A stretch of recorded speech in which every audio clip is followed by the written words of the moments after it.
Silakan duduk Bapak Ibu. Salam. Ya. Hari ini saya mau menyampaikan dengan judul yang mungkin sering sekali kita dengar. Jangan takut, percaya saja.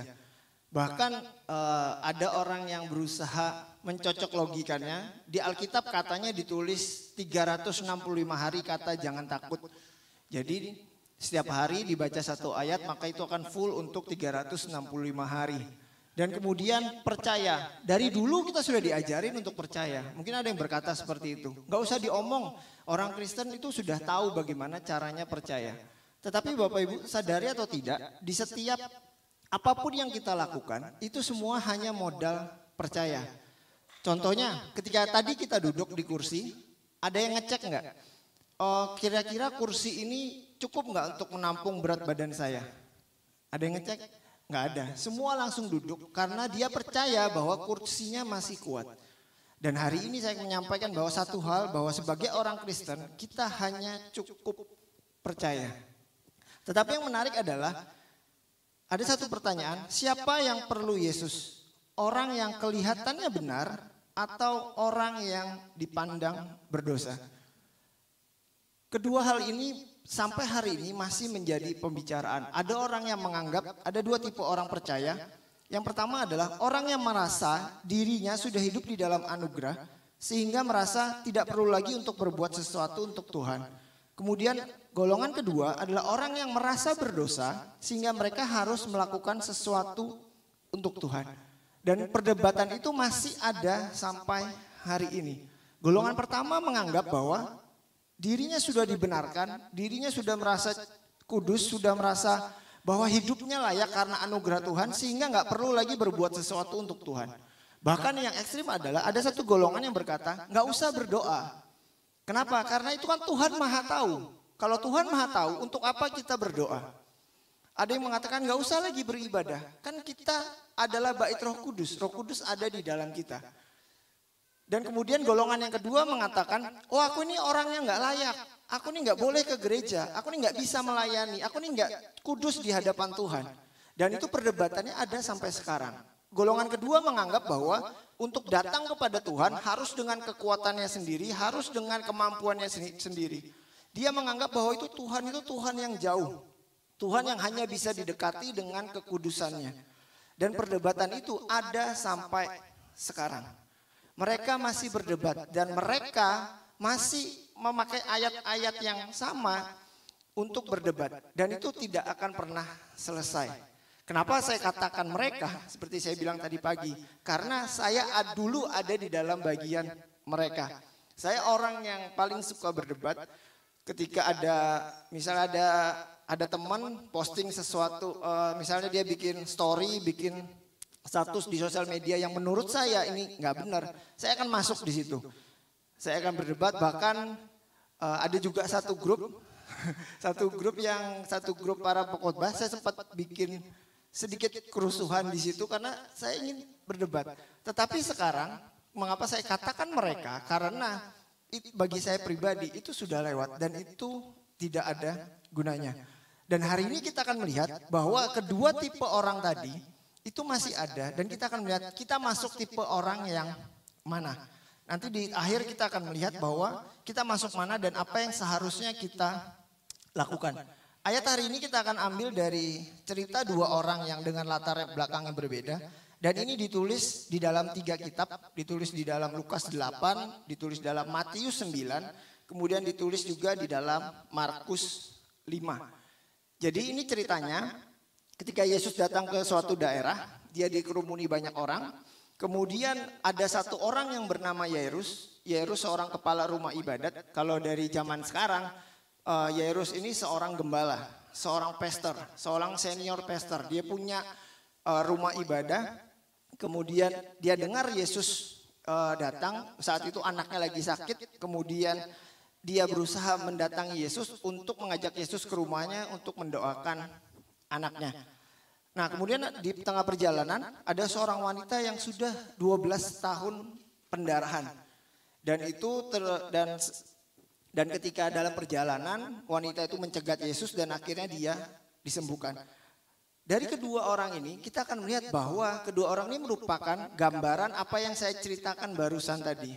Gambaran dari dua kelompok orang tersebut. Alkitab kita itu sebenarnya tidak pernah ketinggalan zaman. Apa yang terjadi di dalam Alkitab itu sebenarnya memberikan gambaran apa yang terjadi saat ini. Yairus itu akan menjadi gambaran orang yang merasa sudah benar, merasa sudah mendapatkan segalanya. Tapi ternyata dia tetap perlu Yesus. Sedangkan seorang wanita ini dia merasa bahwa dirinya tidak layak, merasa dirinya berdosa. Ternyata dia juga tetap perlu Yesus. Kita akan bahas satu persatu. Yang pertama Yairus.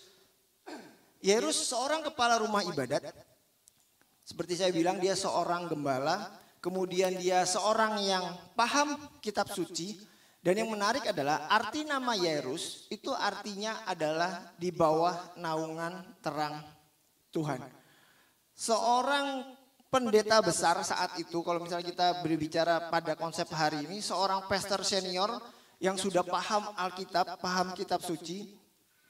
Kenapa disebut paham kitab suci? Karena untuk menjadi seorang kepala rumah ibadat minimal dia harus menempuh sekolah. Orang Yahudi pada saat itu dari umur 12 tahun sampai umur 30 tahun mereka harus masuk sekolah hukum Taurat. Mereka harus mempelajari hukum Taurat untuk bisa menjadi rabi. Itulah mengapa di dalam Alkitab kita, di dalam Matius sampai Lukas, itu tidak tercatat. Yesus umur 12 tahun sampai 30 dia pergi kemana. Dan itu juga pertanyaan yang sering dipakai orang-orang di luar kekristenan bertanya, loh Yesus kemana 12 tahun sampai 30 tahun? Bahkan ada yang mengatakan, dari umur 12, Yesus pergi ke India katanya. Belajar agama Buddha di sana. Nah Bapak Ibu, saya mau sampaikan bahwa dari umur 12 sampai 30 tahun, Yesus masuk sekolah. Nah sama kayak kita, misalnya kita ngelamar pekerjaan. Kan di lamar pekerjaan ada namanya kurikulum vitae. Kita jelaskan SMA tahun berapa sampai tahun berapa, kuliah tahun berapa sampai tahun berapa, sudah selesai. Kita tidak menceritakan detail. Saya SMA belajar ini Pak, saya kuliah belajar ini, melakukan ini, praktek itu. Enggak, kita hanya cuma sekedar bercerita bahwa tahun sekian sampai tahun sekian sedang melakukan sekolah. Nah sama Yesus juga saat itu dari 12 sampai 30 dia bersekolah sehingga tidak dituliskan kisah hidupnya. Nah balik lagi, Yairus adalah orang yang merasa bahwa dirinya benar, bahwa merasa dia sudah hidup di dalam anugerah Tuhan. Tapi ketika masalah datang, dia tetap mencari Yesus. Ketika anaknya hampir mati, dia melupakan itu semua. Dia melupakan jubah kebesarannya. Dia melupakan bahwa dia seorang kepala sinagoga. Dia datang kepada Yesus bahkan sampai sujud menyembahnya. Dia memohon pada Yesus, tolong sembuhkan anakku. Mungkin diantara kita juga seperti itu. Kita sudah merasa benar, kita sudah merasa bahwa hidup di dalam anugerah, kita merasa Tuhan ada di dalam kita, kita merasa kita sudah paling paham firman, tetapi ketika ada masalah datang, kita perlu datang kepada Yesus. Nah kemudian yang kedua, wanita yang 12 tahun pendarahan, wanita ini bahkan tidak disebutkan namanya. Saya mencoba mencari tahu, tidak ketemu siapa namanya. Kemudian dia ini dipandang tidak layak menurut hukum Taurat di dalam tradisi Yahudi. Kenapa? Karena kalau wanita yang mengalami pendarahan, dia tidak boleh berada di tempat umum, dia tidak boleh beribadah, intinya dia harus ada di rumah. Kalau istilah kerennya sekarang lockdown, dia harus di lockdown selama masa periode pendarahannya. Mungkin kalau wanita mungkin 4 sampai 7 hari, tetapi wanita ini 12 tahun. Dan bayangkan teknologi dulu tidak semaju sekarang. Jadi ya nggak usah dibayangkan deh. Jadi bagaimana kondisinya. Dan yang menarik adalah ketidaklayakan itu bisa menular. Jadi karena dia tidak layak, ketika dia menyentuh orang yang layak, maka ketidaklayakan ini menular kepada orang tersebut. Dan ini mungkin juga gambaran bagi kita. Mungkin kita merasa bahwa kita ini orang yang tidak layak, kita ini orang yang nggak dipandang oleh masyarakat. Tetapi percayalah, ketika kita datang sama Yesus, jadi kan ceritanya ketika dia menjamah jubahnya, maka dia sembuh. Di zaman anugerah ini, di dalam anugerah, ketika yang tidak layak menyentuh sesuatu yang layak, yaitu Yesus, maka kekudusannya masuk ke dalam kita. Jadi apapun kondisi kita, ketika kita merasa lagi benar, ketika kita merasa lagi tidak layak, percayalah kita tetap perlu Yesus. Nah, yang menarik adalah dari kedua orang ini, mereka punya beberapa persamaan. Yang pertama adalah Yairus ini dia bersuka cita selama 12 tahun. Dia punya anak wanita, anak perempuan, tunggal, dan lahirnya 12 tahun yang lalu. Sedangkan wanita itu dia menderita selama 12 tahun. Jadi ketika anak itu lahir, anak Yairus itu lahir, wanita itu mulai pendarahan. Nah, yang menarik adalah ketika dia mulai bersuka cita, dia hidup di dalam mungkin seorang pendeta besar, seorang yang punya jemaat banyak, seorang yang paham firman, punya anak, dia membesarkan anak. Tetapi tiba-tiba anaknya sakit. Mungkin diantara kita juga merasa seperti itu. Oh, aku nih loh sudah hidup dalam anugerah Tuhan. Aku sudah hidup benar, aku sudah pelayanan, aku sudah berdoa setiap hari, aku sudah baca firman setiap hari. Tetapi pada kenyataannya kita tetap mengalami masalah. Atau kita ada di golongan yang kedua. Aku sudah berusaha, aku sudah berobat ke sana kemari, aku sudah minta tolong kepada si A, si B, si C, tetapi persoalanku tidak selesai, sakitku tidak kunjung sembuh. Dari kedua orang ini yang sudah mengalami sesuatu yang baik kemudian mendapat masalah, atau orang yang hidupnya dipenuhi masalah, mereka berhak untuk merasa kecewa, marah, atau juga menyalahkan Tuhan.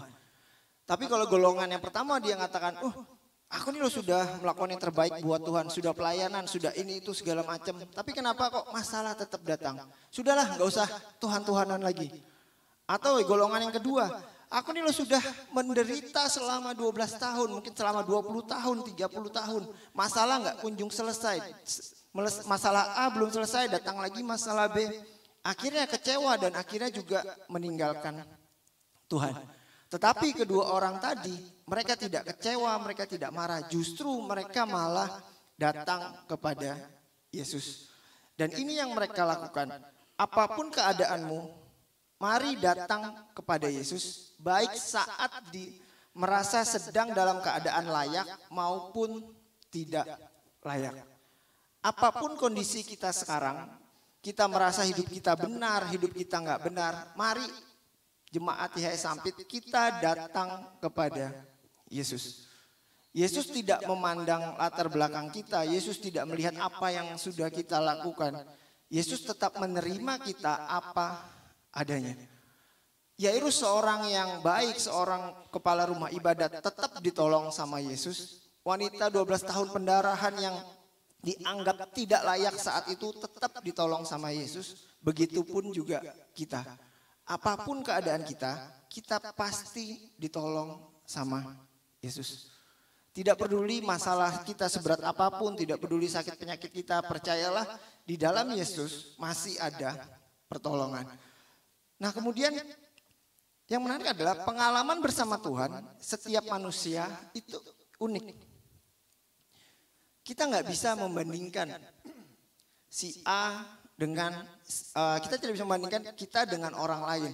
Mungkin ada yang mengatakan, wih kok enak ya. Kalau saya pribadi ya Bapak Ibu, saya itu membandingkan dengan para pendeta yang bisa dengar suara Tuhan misalnya kayak gitu. Atau mungkin para pendeta yang bisa tiba-tiba dikasih hadiah sama jemaat misalnya. Saya selalu berasa, wih kok enak ya kayak gitu. Kok bisa ya. Bahkan yang dulu ketika waktu mama saya sakit, saya sampai berkata, wih kok bisa ya orang itu sembuh, kok mama saya enggak ya. Saya berusaha membandingkan si A, si B, si C, pengalaman hidup orang. Dan ternyata itu tidak mendatangkan damai sejahtera. Makanya saya sampaikan di sini bahwa pengalaman kita bersama Tuhan, setiap manusia itu unik. Dan itu berbeda. Dan kalau Bapak Ibu baca Alkitab kita, setiap mujizat yang Yesus lakukan, itu tidak ada satu mujizat dengan metode yang sama. Ketika dia menyembuhkan orang buta, ada yang cuma sekedar berfirman, ada yang perlu dia harus menganut tanah kemudian dioleskan ke matanya. Dan ketika dia menyembuhkan orang sakit pun dengan cara yang berbeda. Dan itu semua masing-masing.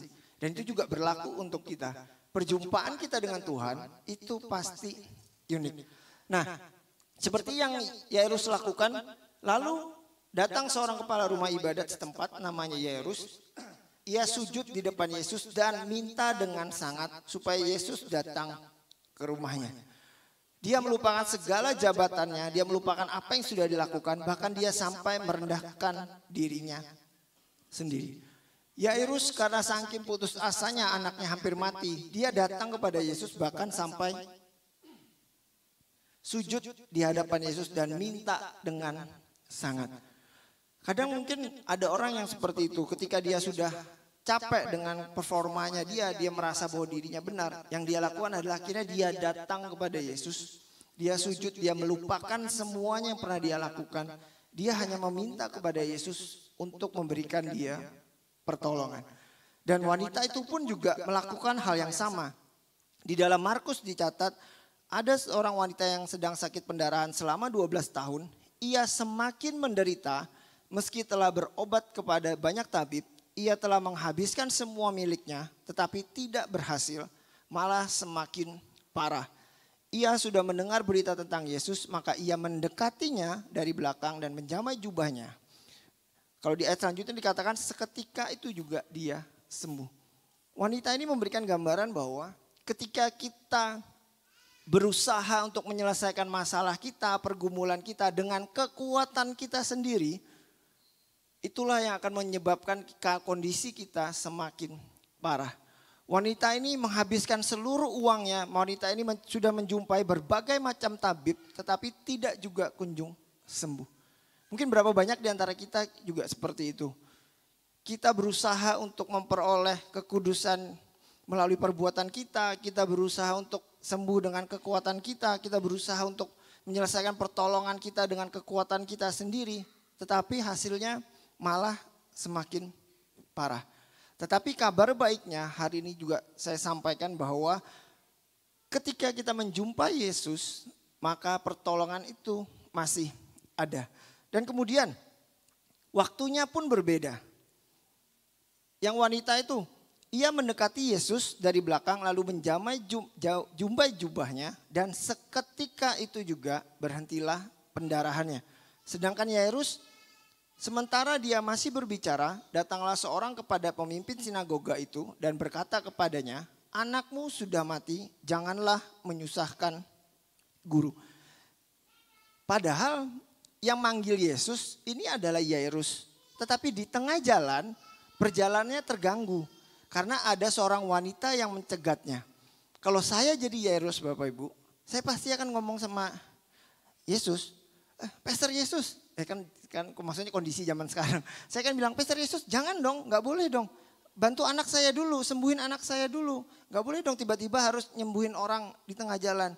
Bahkan yang lebih parahnya adalah ketika dia baru selesai menyembuhkan wanita itu, ada orang datang ngomong, Yairus anakmu sudah mati. Jadi bayangkan betapa hancurnya perasaan Yairus saat itu. Sudah orang ini maunya cepat-cepat tapi malah dihambat oleh orang lain. Mungkin diantara kita juga berpikir seperti itu.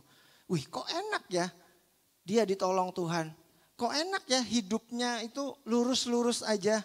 Kok enak ya hidupnya makin lama makin naik. Padahal kita tahu bahwa dia bukan orang yang baik misalnya seperti itu. Kadang kita merasa, wih kok si A cepet ya doa 1 hari dijawab misalnya. Oh kok si A, si B cepet ya doa 1 bulan 1 tahun sudah dijawab. Sedangkan aku masih gak dijawab. Bahkan mungkin ada yang mengatakan di sekelilingnya mulai mengatakan, sudahlah gak usah Yesus-Yesusan lagi. Sudahlah gak usah datang Tuhan lagi. Gak mungkin kamu ditolong Tuhan. Anakmu sudah mati. Itu yang orang saat itu. Mungkin ada yang saat ini juga ngomong, sudahlah gak usah. Hidupmu tuh biasa-biasa aja. Gak usah lagi kamu berpikir untuk bisa sembuh, untuk bisa mendapatkan terobosan atau apapun. Mungkin keadaan kita seperti itu. Tetapi percayalah Bapak Ibu, waktu setiap kita bertemu sama Tuhan itu punya masing-masing. Seperti saya bilang di awal, perjalanan kita kepada Tuhan itu berbeda. Mungkin ada yang instan ditolong disembuhkan sama Tuhan, ada yang perlu waktu, mungkin ada yang perlu harus menunggu berapa lama. Percayalah Bapak Ibu, pasti disembuhkan oleh Tuhan. Dan kemudian dengan cara yang berbeda juga. Kalau Yairus saat itu setelah menyuruh semua orang keluar, dia memegang tangannya dan berseru katanya, bangunlah. Maka kembalilah rohnya dan seketika itu juga bangkitlah dia. Lalu dia menyuruh mereka supaya anak itu diberi makan. Kemudian kalau yang wanita itu hanya menyentuh jubahnya saja dia sembuh. Nah, untuk menyembuhkan anak Yairus, Yesus perlu datang, Yesus perlu memegang tangannya, dan Yesus perlu berkata, bangunlah. Sedangkan untuk menyembuhkan wanita itu, Yesus gak ngapa-ngapain. Wanita itu hanya menjamai jubahnya dan seketika itu juga dia sembuh. Nah Bapak Ibu, Tuhan, Yesus itu bekerja dengan apa yang kita imani. Yairus beriman bahwa Yesus harus datang ke rumahnya, harus mendoakan, harus tumpang tangan, maka anaknya akan sembuh. Sedangkan wanita itu kalau di ayat sebelumnya, dia sudah beriman dari rumah. Asalku jamah jubahnya saja, aku sembuh. Dan itu terjadi. Hari ini saya mau menyampaikan, mengingatkan kembali, percaya saja apa yang ingin Tuhan lakukan dalam kehidupan kita. Apa yang kita imani, itulah yang kita pegang teguh. Seandainya saat itu Yairus berkata sama Yesus, Yesus, anakku sakit, tolong doakan dari sini. Saya yakin dan percaya anaknya pasti sembuh. Sama seperti ketika Yesus menyembuhkan anak buah perwira Kapernaum. Dia tidak mengundang Yesus untuk datang ke rumahnya. Dia hanya berkata, kalau kamu berkata sembuh, anak buahku juga pasti sembuh. Dan itu terjadi. Nah hari ini saya mengajak, apa yang kita imani saat ini, percayalah itu pasti akan terjadi. Kalau kita beriman, kita disembuhkan, kita beriman, kita akan mendapat terobosan. Percayalah Bapak Ibu, apapun yang kita imani pasti terjadi. Nah, di antara mereka banyak perbedaan yang terjadi di dalam kehidupan mereka, tetapi ada satu hal yang persamaan di antara mereka adalah mereka sama-sama mendapatkan mujizat karena imannya. Kemudian maka katanya kepadanya, anakku, imanmu telah menyembuhkan engkau. Pergilah dengan damai sejahtera. Kemudian Yairus, namun ketika Yesus mendengarnya, dia berkata kepadanya, katanya, jangan takut, percaya saja, maka ia akan selamat. Ketika kita beriman kepada Tuhan, ketika kita datang kepada Yesus, apapun keadaan kita, maka Yesus akan menjawab, imanmu telah menyelamatkan engkau. Kemudian ketika dia mengatakan itu, maka dia pun sembuh. Dan itu juga berlaku untuk keadaan kita hari ini. Apapun keadaan kita, imanmu menyelamatkan kita. Dan di tengah kondisi ketidakpastian saat itu orang-orang mulai berkata, anak Yairus sudah mati, tidak usah menyusahkan guru. Yesus kembali berkata, jangan takut, percaya saja. Bapak Ibu, kondisi mungkin tampaknya makin sulit. Tidak terasa ini sudah pertengahan bulan 2023. Mungkin yang dulu menuliskan resolusi di awal tahun yang mengatakan aku ingin A, B, C, D, E, F, G. Aku ingin kayak gini, melakukan itu segala macam. Mungkin banyak yang belum tercapai. Mungkin banyak apa yang kita doakan masih belum dijawab. Percayalah Bapak Ibu, jangan takut, percaya saja. Katakan bersama saya, jangan takut, percaya saja. Nah, setelah mendapatkan mujizat, mereka tidak berhenti sampai di situ. Kemudian setelah mendapatkan mujizat, mereka secara otomatis menjadi saksi bagi Tuhan. Di Lukas 8 ayat 47 dikatakan, ia menceritakan di hadapan semua orang mengapa ia menjamahnya dan bagaimana ia disembuhkan seketika itu juga. Kemudian setelah menyembuhkan anak Yairus, lalu tersebarlah berita itu ke seluruh negeri. Apapun keadaan kita, dalam kondisi yang layak, tidak layak, kita merasa bahwa Tuhan tidak pernah menolong kita. Ketika doa kita dijawab, ketika mujizat itu dinyatakan, secara otomatis kita akan menjadi saksi Tuhan. Nggak usah disuruh Bapak Ibu. Wanita ini tidak disuruh, tetapi dia menceritakan di hadapan semua orang apa yang terjadi. Dan bahkan di dalam Lukas 8 ayat 45 itu kalau dicatat, Lukas mencatat bahwa Yesus melarang untuk orang-orang itu untuk bercerita bahwa anak itu sembuh. Tetapi pada kenyataannya di Matius dikatakan lalu tersebarlah berita itu ke seluruh negeri. Meskipun sudah dilarang nggak boleh cerita, orang yang sudah mendapatkan mujizat, orang yang sudah mendapatkan pertolongan, itu pasti akan cerita. Hari ini saya mengundang Bapak Ibu semua, mengajak Bapak Ibu semua, kalau sudah doanya dijawab, jangan berhenti sampai di kita. Sampaikan kepada keluarga kita, tetangga kita, teman kita, siapapun kerabat dekat kita. Katakan bahwa di dalam kita masih ada mujizat. Orang-orang di luar sana dia berusaha mencari ketenangan, mencari kedamaian. Mereka berusaha mencari keselamatan. Tetapi kabar baiknya di kekristenan, keselamatan itu datang kepada kita. Bahkan keselamatan itu sekarang tinggal di dalam kita. Nah, apa gospel connection-nya? Itu kan terjadi 2000 tahun yang lalu.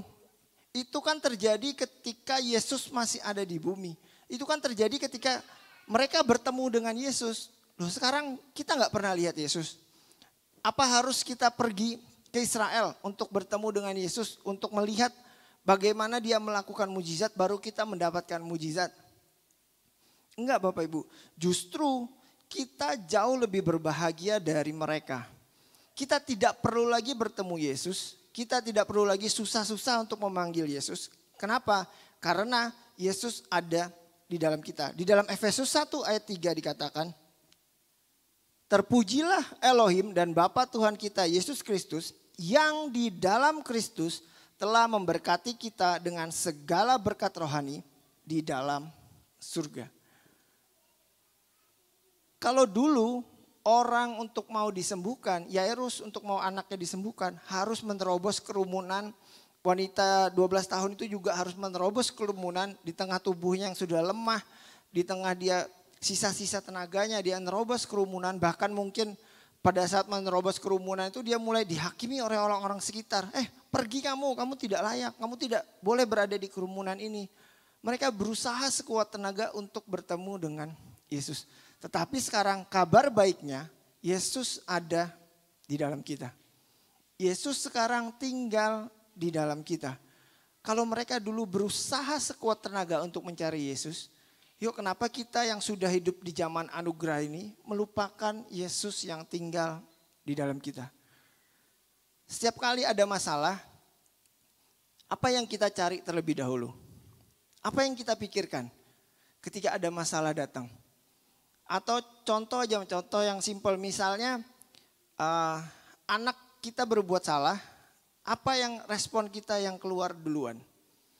Atau mungkin nantilah setelah keluar dari tempat ini, misalnya ada yang nyelip kita, kan di luar lagi hujan, misalnya ada kita naik motor tiba-tiba ada mobil yang nyiprat kita, apa ya respon yang keluar dari mulut kita? Apa yang respon yang keluar dari diri kita? Atau mungkin kita lagi naik mobil tiba-tiba dipotong, atau mungkin ada motor yang motong jalur kita, apa yang keluar dari respon kita? Ketika kita menyadari ada Kristus di dalam kita, percayalah segala berkat rohani itu sudah Tuhan sediakan. Mungkin ada yang bilang, bro itu kan berkat rohani, aku nih loh perlu untuk bayar cicilan, aku perlu untuk kesembuhan, aku gak perlu berkat rohani, aku perlu berkat jasmani.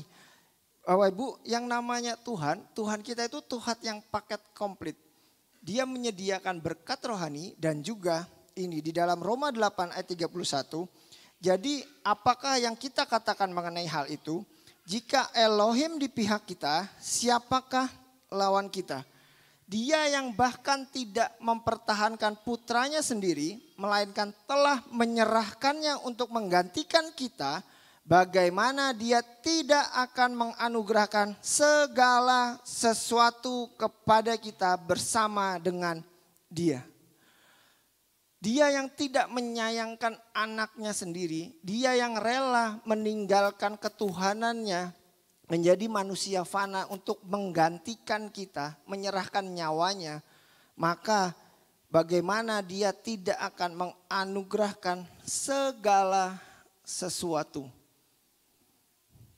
kepada kita bersama dengan dia. Dikatakan segala sesuatu. Apa itu segala sesuatu? Ya segalanya, semuanya Tuhan sediakan di dalam kehidupan kita. Tetapi ayatnya tidak berhenti sampai di situ Bapak Ibu. Bersama dengan dia. Ini yang terpenting, segala sesuatu bersama dengan dia. Yang berjalan sesuai dengan kehendaknya. Bukan apa yang murni kita inginkan. Tetapi apa yang seturut kehendak Tuhan. Ini yang Tuhan sediakan. Dan ini yang Tuhan janjikan dalam kehidupan kita. Kemudian yang terakhir, slide terakhir. Bapak Ibu, jangan takut, percaya saja. Mengapa kita tidak takut? Mengapa kita bisa percaya? Yaitu karena ada Tuhan di dalam kita. Saya tidak pernah membaca bahwa tentang di kepercayaan lain yang berkata bahwa ada Tuhan tinggal di dalam kita. Dan itu saya cuma temukan di dalam kekristenan. Yang mengatakan bahwa Tuhan ada di dalam kita. Tuhan yang datang kepada manusia. Di kepercayaan lain mengatakan kita harus berusaha, kita harus melakukan sesuatu untuk Tuhan. Tetapi di dalam kekristenan Tuhan ada di dalam kita. Tinggal bagaimana keseharian kita menyadari ada Tuhan di dalam kita. Ketika ada masalah datang, kita ingat ada Tuhan di dalam kita. Ketika ada berkat datang pun, kita ingat ada Tuhan di dalam kita.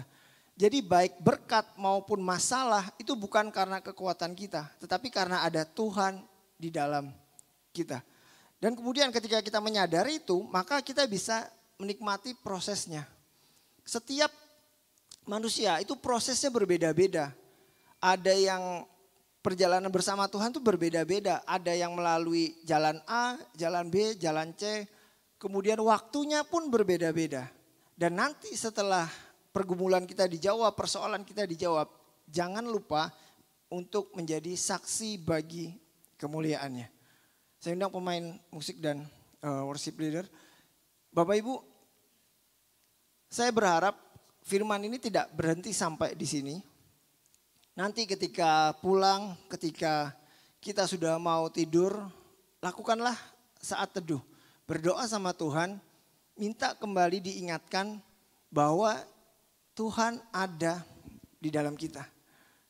Jangan lagi, saya paling lucu ketika ada orang Kristen yang misalnya lagi tidur di kamar, tiba-tiba di dapurnya ada bunyi kretak-kretak-kretak, kemudian langsung, wih ini pasti ada roh siapa gitu yang mengganggu. Bapak Ibu, saya mau katakan di dalam kita ada Tuhan. Di dalam kita ada terang. Justru orang Kristen lucu seharusnya ketika dia takut dengan hal-hal seperti itu. Nah nanti setelah pulang, setelah malam sebelum kita tidur, lakukanlah saat teduh. Selalu katakan ada Tuhan di dalam kita. Amin. Mari kita bangkit berdiri, kita akan mengamini firman Tuhan dengan menyanyikan lagu yang tadi.